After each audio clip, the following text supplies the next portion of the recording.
I'm Tim Myers from Barham Avocados. And where are you located, Tim? We're located 15 kilometres outside of Barham, which is near the Murray River, New South Wales. Perfect.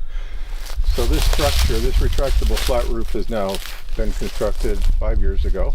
Yes. And what variety avocado do you have in here? So these are Hass variety avocados. We have two different rootstocks. We have a Doosa rootstock up this end and Ashdot rootstock up the other end. So can you just describe the climate, both summer and winter? What's kind of your lows and highs through the winter and then through the summer? So in summer we get frequent days over 40 degrees, can get up to 47, 48. In winter time we get a few frosts. It can get as low as -5. We can bank on getting a few frosts around -2 and 3. So when you've got temperatures of 42, 47, what's your relative humidity here? It can get as low as 8%. So you've got a very high transpiration environment here. Yep.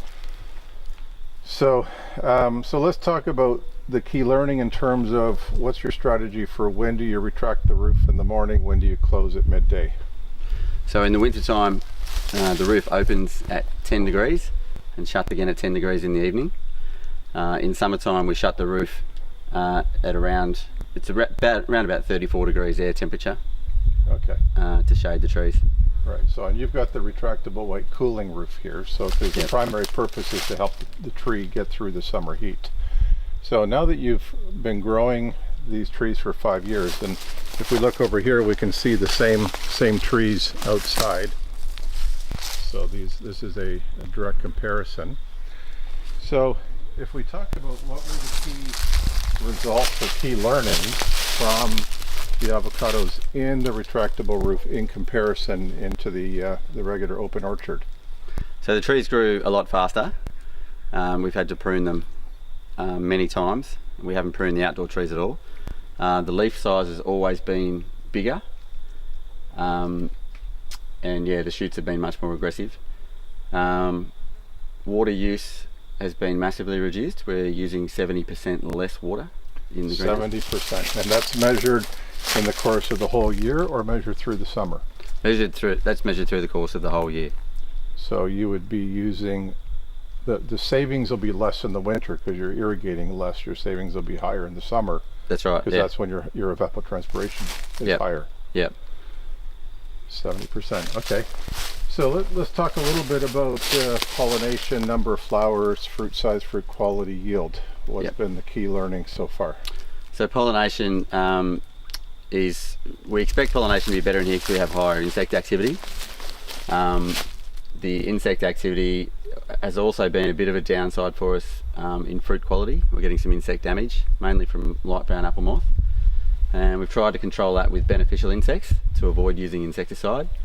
We've had moderate success with that, so we may need to explore other options to try and control the insects. Yield wise, almost doubled. It was 80% increase in the first harvest and just over 90% increase in the second harvest. And the third harvest is 6 months away. Excellent. Now in terms of the apple moth, we were just discussing some control strategies, and it was suggested that they might be more active at night. And so when are you opening and closing the walls right now? So the walls are just opening and closing on wind, because we're trying to keep the walls open as much as we can to keep good ventilation in there, and reduce the humidity. We're trying to reduce the humidity a little bit to reduce the growth. So the walls are opening and closing just on wind speed, so 15 kilometres an hour and over, they'll shut. Okay. Yep. Because one of the things we have observed is that when you have closed walls, you tend to reduce the insect pressure because the insects cannot fly directly in. So if the moths were active, for example, at night, closing the walls at night could reduce the entry of it. So that may be something that would be worth exploring going into the next season. Definitely. Anything in terms of foliar diseases? No, we haven't had any other disease pressures.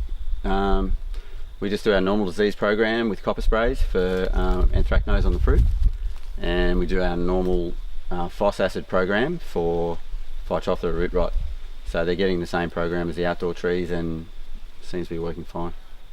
Now you mentioned that the yield was up 80% and 90%. Is that due to a higher quantity of fruit or more of an increase in fruit size? It's just the quantity. Fruit size has been the same. Okay. Yep. Tim, can you just quickly again summarize the two different rootstocks and what your key learnings were? So the two rootstocks we have in here are Doosa and Ashdot. The Doosa are quite a vigorous rootstock and probably a little bit too vigorous for this high density. The Ashdot may be a bit better suited to it. They're supposed to be a dwarfing rootstock. They can be a little bit inconsistent because they're not a clonal tree. So that can, just create a bit of inconsistency down the row. And they're a bit out of sync with each other. So the Doosa had a big yield last year and it'll be the reverse this year. Great. Well, that is a fantastic summary, Tim. Thank you very much for sharing your experiences. No worries at all. Appreciate it.